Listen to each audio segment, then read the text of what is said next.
আল্লাহ রাব্বুল আলামিন বললেন ওয়ামান আহসানু ক্বাওলাম মিম্মান দাআ ইলাল্লাহি ওয়া আমিলা সালিহান ওয়া ক্বালা ইন্নানি মিনাল মুসলিমিন। জোরে আল্লাহু আকবার। আল্লাহ রাব্বুল আলামিন বললেন তার থেকে কি উত্তম হতে পারে, তার থেকে কি উত্তম হতে পারে যে আল্লাহ ভোলা মানুষকে আমি আল্লাহর দিকে ডাকে এবং সে নিজেকে মনে করে আমি মুসলমানদের মধ্যে একজন। আমি কেমন মানতেছি, আমি কেমন আল্লাহকে মানতেছি যে আমি নিজেও মুসলমান বলে দাবি করতেছি না, মুসলমান বলে দাবি করতে পারবো না। কেননা আমার জিন্দেগিতে রাসূলুল্লাহ সাল্লাল্লাহু আলাইহি ওয়াসাল্লামের সুন্নাত নেই, আমি রাসূলুল্লাহ সাল্লাল্লাহু আলাইহি ওয়াসাল্লামের সুন্নাত মোতাবেক চলতেছি না। আমার ঘরে বেজাতীয়দের কালচার আমি জীবন কাটাইয়া দিতেছি, বেজাতীয়দের কালচার গ্রহণ করে করে আমি হারাম পন্থায় ইনকাম করতেছি, আমি হারাম পথে চলতেছি।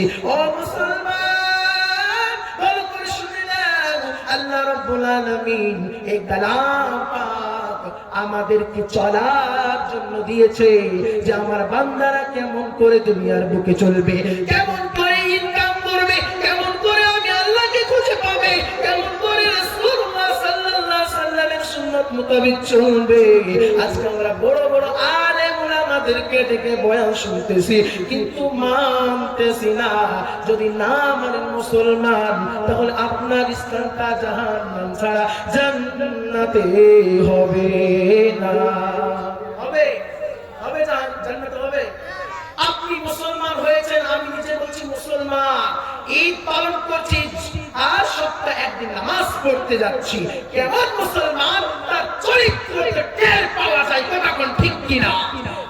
আমাদের মুফতি শাইখুল হাদিস বাইজিদ সাহেব যিনি এই হক কথাগুলো বললেন, এই হক কথা যদি প্রতিটা ইমাম মুয়াজ্জিন এবং আলেম উলামারা যদি বলে, তাহলে আমাদের এই হারাম পন্থা, হারাম অবলম্বনকারী এই হারাম কালচার গুলো আমাদের সমাজ থেকে দূর হয়ে যাবে। কথা বলতে ভুল বললাম? ভুল বললাম? আজকে বক্তাদের কথা আমি বলছি, বক্তাদের মুখোশ খুলতেছি, কিছু নামধারী বক্তা আসে, তারা ওয়াজ করে টাকা নিয়ে চলে যায়, কিন্তু এই যে যারা কমিটি, জলসা কমিটি, তাদেরকে তার বক্তার কি কাজ ছিল, তাদেরকে আগে নামাজ ধরানোর কথা, তাদেরকে বসে বল ভাই আপনারা যে জলসা দিয়েছেন আপনাদেরকে নামাজ পড়তে হবে, আপনারা হারাম কাজে যে আছেন আপনাদেরকে নামাজ পড়তে হবে। তাই আমি আমাদের হুজুর ওস্তাদ জি বললেন যে এই কমিটির লোকদেরকে নামাজ পড়তে হবে, আমরা সকলেই যারা কমিটির লোকেরা আছে সকলেই নামাজ পড়বো ইনশাআল্লাহ। তো বন্ধুগণ, আমার বলতেছিলাম আল্লাহ রাব্বুল আলামিন উপরাতে বললেন, আল্লাহ তাআলা উপরাতে বললেন ইয়া আইয়ুহাল্লাযীনা আমানু দুখুলু ফিস-সিলমি কাফা। ঈমানদার ও ঈমানদার ব্যক্তি, ভালো করে শুনে নাও, শুনে নাও। আল্লাহ রাব্বুল আলামিন বললেন যারা মুমিন, যারা মুমিন আছে তারা পরিপূর্ণ ঈমান ওয়ালাদের মধ্যে দাখিল হয়ে যায়। যদি আমি নিজেকে মনে করি আমি আমার দিলে ঈমান আছে, আমি নামাজ পড়লাম না তো কি হলো, আমার ঈমান ঠিকই আছে, আমি আল্লাহকে একবারে মেনে নিয়েছি। কিন্তু ও মুসলমান বন্ধু, তোমার ঈমান আছে ঠিক কথা, কিন্তু ঈমানকে বাঁচানোর জন্য আমল করতে হবে কিনা বলেন? আমল করতে হবে কিনা? আমল তো করতে হবে। আল্লাহ রাব্বুল আলামিন সূরা সূরা বললেন ওয়াল আসর ইন্নাল ইনসানা লাফি খুসর ইল্লাল্লাযীনা আমানু ওয়া আমিলুস সালিহাতি ওয়া তাওয়াসাউ বিল হাক্কি ওয়া তাওয়াসাউ বিস সবর। আল্লাহ রাব্বুল আলামিন সময়ের কসম খেয়ে বললেন ও যুবক ভাই, ভালো করে শুনে নাও, শুনে নাও। আল্লাহ রাব্বুল আলামিন বললেন সময়ের কসম, সমস্ত মানুষ ক্ষতিগ্রস্তের মধ্যে আছে, কিন্তু তারা নয় ইল্লাল্লাযীনা আমানু, যারা ঈমান এনেছে, ওয়া আমিলুস সালিহাত, যারা আমল করেছে, ওয়া তাওয়াসাউ বিল হক, যারা হকের পথে আছে, ওয়া তাওয়াসাউ বিস সবর, যারা ধৈর্য ধারণ করেছে। ও যুবক ভাই, আজকে আমি ঈমানওয়ালা হয়েছি, আজকে আমি মুসলমান হয়েছি, কিন্তু আমল করতেছি না। মসজিদের ইমাম সাহেব বলে ও ভাই আপনার ঘরে হারাম ইনকাম আছে, আমি খাবো না। বলছে আপনার মতো ইমাম সাহেব আমাদের সমাজে দরকার নেই। কথা কোন ঠিক কিনা? ইমাম সাহেব যদি হক কথা বলে দেয়, দুই দিন পর তার চাকরি নিয়ে টানাটানি করে, এই যে আমাদের সমাজে ঘটতেছে মুসলমান, খুব কষ্ট লাগে এগুলো দেখে। যদি ইমাম সাহেব যদি বলে ওই বাড়িতে ডিজে বাজতেছে, যে বাড়িতে বিয়ে পড়াতে আমি যাব না। কিছুদিন আগে আমাদের এলাকায় ডিজে বাজছিল, সেই ডিজে বাজার এখানে আমি প্রতিবাদ করেছিলাম, আর একটা আমার ইউটিউবার এসে ভিডিও করে দিয়েছে, সেই ভিডিওটা 5 লক্ষ মানুষ দেখেছে। আর প্রত্যেক সমাজে হয়ে গিয়েছে যে বাড়িতে ডিজে বাজবে ওই বাড়িতে ইমাম সাহেবকে বিয়ে পড়ানো দেওয়া যাবে না। আমাদের সমাজে এগুলো দরকার আছে কিনা বলে? আছে না? যেই বাড়িতে ডিজে বাজবে আর ইমাম সাহেব যদি ওই বাড়িতে বিয়ে পড়ে, আল্লাহর কসম করে বলি কাল কাল করে তাকে দাঁড়াতে হবে। আমাদের সমাজে হারাম পন্থাই যে আমাদের উস্তাদজি বললেন লটারি, বেলডাঙ্গাতে দেখেন রাস্তার ধারে ধারে লটারি ব্যবসারা লটারি ব্যবসা করে গরিব দুঃখীকে মেরে খাচ্ছে আর বিল্ডিং এর বিল্ডিং বানিয়ে যাচ্ছে। আপনি চিন্তা করে দেখেন, আপনি যখন মারা যাবে আপনার সন্তান সেই বিল্ডিং নিয়ে আপনার ব্যাংক ব্যালেন্স নিয়ে আরাম আয়েশে থাকবে, আপনি অন্ধকার কবরে শুধু হাই আফসোস করবেন, হাই আফসোস আজকে আমি কি করে আসলাম, আজকে আমি লটারি করে এসেছি, আমি হারাম পন্থায় ইনকাম করে আমার সন্তানকে দিয়ে এসেছি, আমার সন্তানও সে হারাম পন্থায় চলতেছে, আজকে আমার কবরে দম দম করে আগুন চলতেছে। তাই আপনাদেরকে বলতেছি লটারি কাটবো এবং লটারি ব্যবসা করবো বলে এরা মনে হয় করবে। আবার বের হচ্ছে না কেন? করবেন, করবেন, আল্লাহ কবুল করুন। আমাদের সুদাপুরে হারাম অনেক কাজ হয় কিন্তু লটারি হয় না। যদি লটারি হয় আমাদের মতন ছাত্রই যথেষ্ট, তাদের লটারি গুড়িয়ে দেওয়ার মতো ক্ষমতা আমাদের আছে। কিন্তু বেলডাঙ্গায় একটা ভালো জায়গা, কিন্তু কদমে কদমে দেখতেছি লটারির লাইন, লটারির দোকান নিয়ে বসে আছে। আমি একজনকে বলতে গেলাম, ভাই আমি তো এখানে থাকছি, আমি আজকে ওপেন ভাবে বলবো, আপনি যে ইনকাম করতেছেন ইনকামটা হালাল না হারাম? সে বলছে বলতে হবে না। বলতে হবে না কেন? মানে বলতে হবে না, যদি আমি না বলি তাহলে আমাকে আল্লাহ পাকড়াও করবে না? বলতে হবে মানে ইমাম সাহেব আর মুয়াজ্জিন সাহেব যদি না বলে তাহলে গায়ের মানুষ এসে বলবে। হ্যাঁ, তার সপ্তাহে একদিন নামাজ পড়তে যায়, ইমাম সাহেব যদি সেই সপ্তাহে একটু দোয়া জোরে করে, আমার দোয়া দেরি করে, তাহলে তার চুলকানি হয়। তাই আমি আপনাদেরকে বলবো আপনারা আল্লাহকে মানুন, আল্লাহর হুকুম অনুযায়ী চলুন, আল্লাহকে ভয় করুন। অন্ধকার কবরে যাওয়ার আগে আগে আমাদেরকে ঈমানওয়ালা হতে হবে। বলেন ইনশাআল্লাহ হবে ঈমানওয়ালা? আল্লাহ কবুল করুন। মরণ যেদিন আসবে তোমার যাইতে হবে কবরে, মরণ যেদিন আসবে তোমার যাইতে হবে কবরে। সঙ্গী সাথী ছাড়া কেমনে থাকবে আঁধার ওই ঘরে, মরণ যেদিন আসবে তোমার যাইতে হবে কবরে, মরণ যেদিন আসবে তোমার যাইতে হবে কবরে। আজরাইল আসিয়া যখন প্রাণটা নিবে কাড়িয়া, প্রাণ পাখিটা উড়াল দিবে দেহের মায়া ছাড়িয়া। আজরাইল আসিয়া যখন প্রাণটা নিবে কাড়িয়া, প্রাণ পাখিটা উড়াল দিবে দেহের মায়া ছাড়িয়া। বড়ই পাতার আগের গোসল, বড়ই পাতার আগের গোসল সেদিন তোমায় দিবে রে, মরণ যেদিন আসবে তোমার যাইতে হবে কবরে, মরণ যেদিন আসবে তোমার যাইতে হবে কবরে। আজকে ইমাম সাহেব আপনার বাড়িতে যাই, হকের কথা নিয়ে যাই, মানে মানতেছে না, বলছে ইনশাআল্লাহ আগামীকাল থেকে যাবো। আবার আগামীকাল ইনশাআল্লাহ হয়ে যাচ্ছে। এই আমি নামাজ পড়তেছি আর উপর ভাই যে নামাজ পড়তেছে না, দায়িত্বটা আমি যে নামাজ পড়ছি, আমার উপর ভাই নামাজ পড়ছে না, আমাকে তাকে সঠিক পথ দেখানো। আল্লাহ রাব্বুল আলামিন বললেন ইয়া আইয়ুহাল্লাযীনা আমানু কু আনফুসাকুম ওয়া আহলিকুম নারা, হে বান্দা তোমরা নিজেরা জাহান্নাম থেকে বাঁচো এবং তোমাদের আহাল আওলাদকে জাহান্নাম থেকে বাঁচাও। আজকে আমরা জাহান্নামের পথে আছি। আজকে ডিজে নিয়ে রং তামাশা করতেছি, বেজাদিয়দের কালচার গ্রহণ করতেছি। যে বেজাদিয়রা আমাদের মুসলমানকে কেমন করে ধ্বংস করবে সেই চিন্তায় ভাবনায় তারা লেগে পড়ে আছে। 31st নাইট এলো, ডিজে নিয়ে রং তামাশা, এত ডিজে দুধ করে বাজতেছে। তুমি থামো, তোমার ডিজে তুমি বাজাচ্ছ, সময়ের ব্যবধানে তোমার কবর কিন্তু ডিজে বাজাবে। তাই আমি যুবক ভাইদেরকে বলবো, ডিজে নিয়ে রং তামাশা করো না যুবক, মরণের আগে আগে তওবা করে আল্লাহর পথে চলে আসো।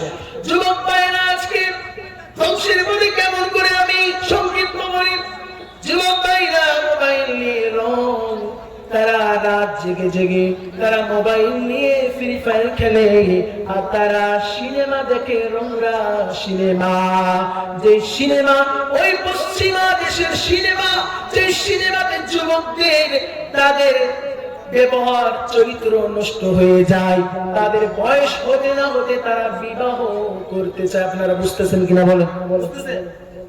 এই পশ্চিমা দেশ তারা জেনার কারখানা খুলে আমাদের সমাজকে নষ্ট করতেছে। আর ছোট ছোট বাচ্চাদের হাতে আমরা মোবাইল দিয়ে দিয়েছি, ছোট ছোট বাচ্চারা মোবাইল নিয়ে ফ্রি ফায়ার খেলে, যে ফ্রি ফায়ার ধ্বংসের পথে নিয়ে যাচ্ছে।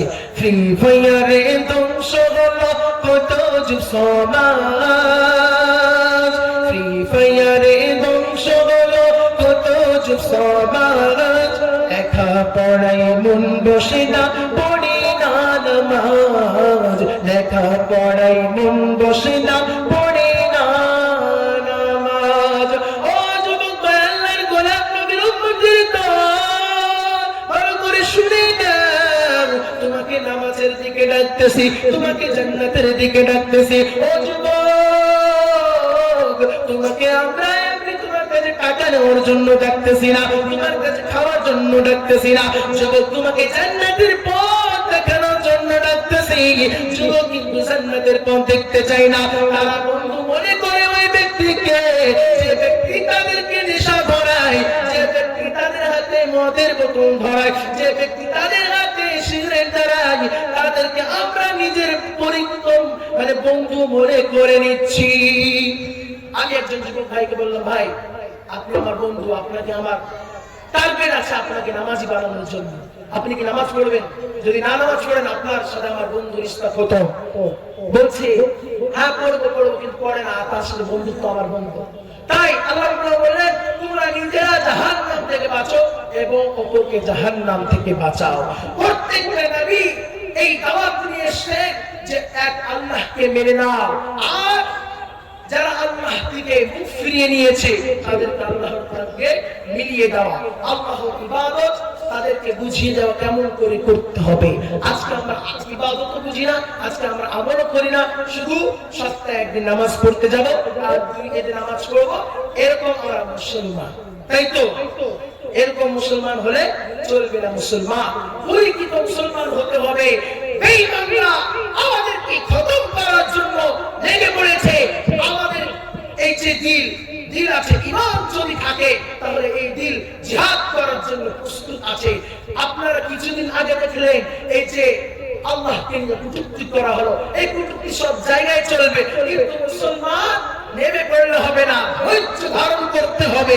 মুসলমানদের পৃথিবী জয় হবে, দাজ্জাল আসবে, মাহদী আসবে, তখন তারা টের পাবে আল্লাহ রাব্বুল আলামিন সবাইকে সৃষ্টি করেছে ইবাদত করার জন্য। তারা যদি বিপন্থায় যায়, আপনার কর্মকাণ্ড করার কিছু দরকার নেই। এই যে কিছুদিন আগে যে হলো বেলডাঙ্গায় একজন মুসলমান নামেধারী মুসলমান ভণ্ড, সে বলছে আমার আল্লাহকে নিয়ে কটূক্তি করেছে, তার 14 গোষ্ঠীকে আমি, বুঝতে পারছেন, দেখেছেন তো ভিডিওটা, আমি এই একদম অশ্লীল ভাষায় গালি দিয়েছে।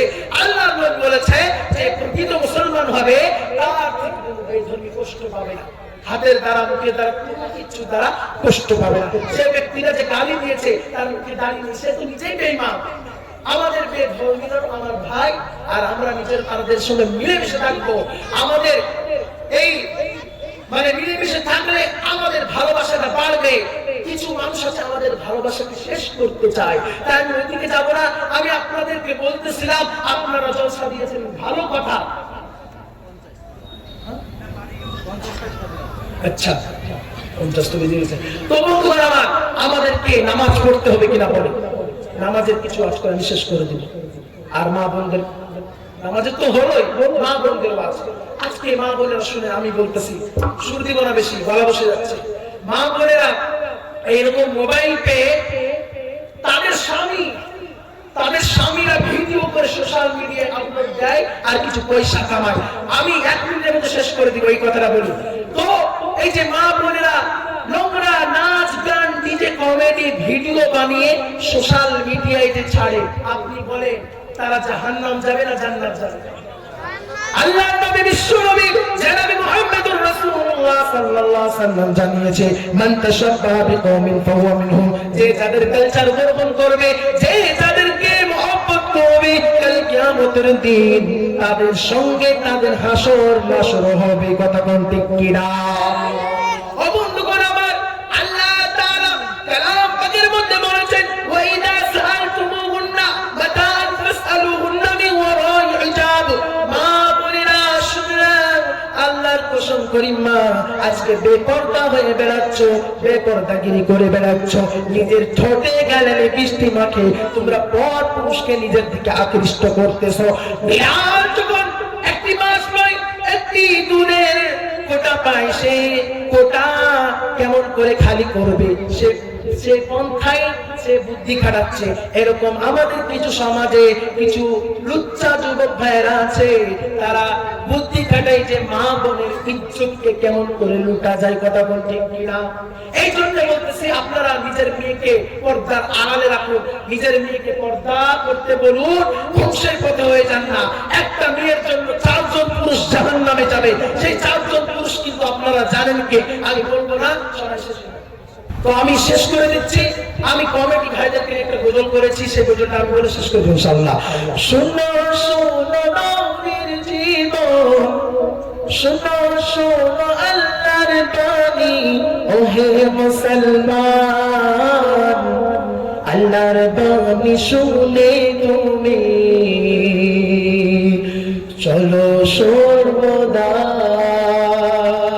শোনো শোনো নবীর জীবন, শোনো শোনো নবীর জীবন, ওহে মুসলমান, নবীজির জীবনী শুনে গড়ো নিজের জীবন, নবীজির জীবনী শুনে গড়ো নিজের জীবন। মানো কুরআন, মানো হাদিস, মানো নবীর সুন্নাত, তবেই তো হবে তুমি শেষ নবীজির উম্মত। কথা ঠিক কিনা? আমরা সুন্নাত মানি আর কোরআনকে মানি, তাহলে আল্লাহ তাআলা আমাদেরকে জান্নাত দিবে কিনা বলেন? নবী শাফাআত পাবো কিনা বলেন? আজকে আমরা সেগুলোর দিকে নেই। মানো কোরআন, মানো হাদিস, মানো নবীর সুন্নাত, তবেই তো পাবে তুমি শেষ নবীজির উম্মত। মানো কোরআন, মানো হাদিস, মানো নবীর সুন্নাত, তবেই তো হবে তুমি শেষ নবীজির উম্মত। নবী মোর সুপারিশ করিবেন, নবী মোর সুপারিশ করিবেন ওই দুনিয়া পার, নবীজির জীবনী শুনে গড়ো নিজের জীবন, নবীজির জীবনী শুনে গড়ো নিজের জীবন। তাই বলি ভাই বোনেরা, করিও না দেরি, এখনই চালু হবে শেষ নবীজির কাহিনী। তাই বলি ভাই বোনেরা, করিও না দেরি, এখনই চালু হবে শেষ নবীজির কাহিনী। আসাম থেকে আগানো বক্তা, আসাম থেকে আগানো বক্তা গাজলুর রহমান সাহেব, ইনার পরে মুফতি মুখলিসুর রহমান সাহেব, ইনার পরে মুফতি মুখলিসুর রহমান সাহেব। কোরআনের বয়ান করে, কোরআনের বয়ান পরিবর্তন করে আল্লাহর পথে চলবো মোরা, নবীর পথ অনুসরণ করবো মোরা। বলেন ইনশাআল্লাহ করবো তো? করবেন সবাই সবাই হাত তুলে। যারা মাহফিল দিয়েছে এত সুন্দর মাহফিল, আল্লাহ যেন কবুল করে মোরা দিগি কমিটির। বলেন আমিন। আজকে একবার কাসিমউদ্দিন শেখ, আজকে একবার কাসিমউদ্দিন শেখ তাইয়্যুব হাবিবুর ভাই, সকল কমিটি বিন্দুদেরকে মোরা নামাজ ওয়ালা দেখতে চাই। বলেন আমিন। দেখতে চাই কিনা বলেন? সকল কমিটি বিন্দুদেরকে নামাজ ওয়ালা দেখতে চান তো? দোয়া করবেন, এই মাহফিলের শেষে দোয়া করবেন যেন আল্লাহ তাআলা ভাইদেরকে কবুল করে। হ্যাঁ, আমি বলছি আপনারা আসুন, ওইদিকে যে বসে আছেন বক্তাকে দেখেছেন, আপনারা বক্তাকে যদি ভালোবাসেন আর বক্তার সম্মানকে রক্ষা করতে চান, তাহলে ওইদিকে ওই যে গেটে মানুষগুলো দাঁড়িয়ে আছে, আপনারা এগিয়ে আসেন, এগিয়ে আসেন। শুনো শোনো নবীর জীবন, শুনো শোনো নবীর জীবন, ওহে মুসলমান, নবীজির জীবনী শুনে বড় নিজের জীবন, নবীজির জীবনী শুনে বড় নিজের জীবন। আল্লাহ তাআলা আমাদেরকে শোনা থেকে বেশি বেশি আমল করার তৌফিক দান করুক। সকলে বলেন আমিন।